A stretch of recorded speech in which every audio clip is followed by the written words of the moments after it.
this girl, she's the second eldest girl.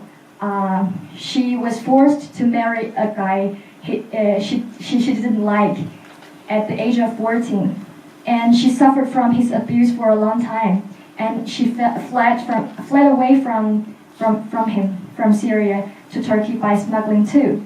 But after that, when she settled in Turkey, the man started to threatening her, and he didn't want to get a divorce, and he married another Syrian woman, and even he has some relationship with ISIS, Daesh. So this girl was desperate and tried to commit suicide several times in the orphanage. That's her. And I was teaching them Chinese calligraphy. Yeah. And we were with the family. We were gathering together, and they made some Syrian food. And this is the eldest sister. The eldest sister, once he had a boyfriend, not a boyfriend, a best friend, but they grew up together. That man called Khalid.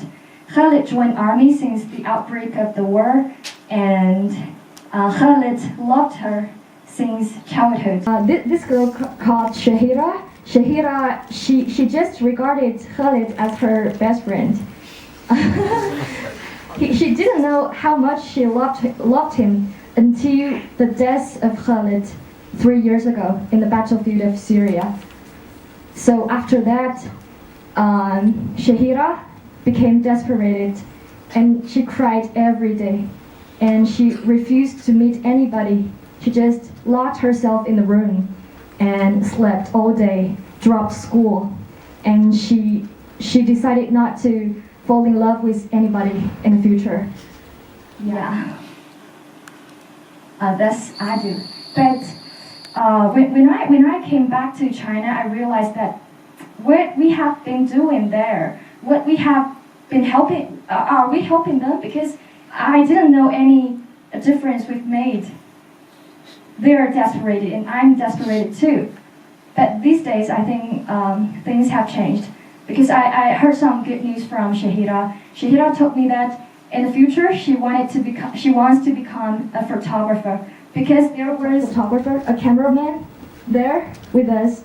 He was a journalist, and Shahira was interviewed by him, and Shahira was impressed by by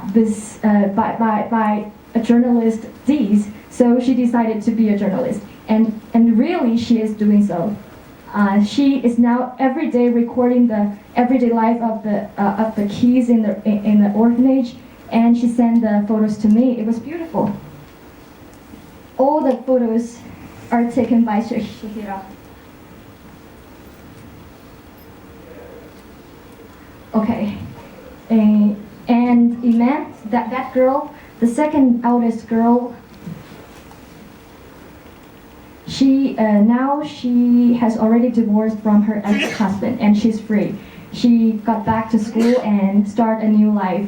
And she told me that she wants to become an engineer in the future. So I think that what we are do really makes sense. We are listening to them. We are accompanying them. So what we are do really makes a difference. Thank you.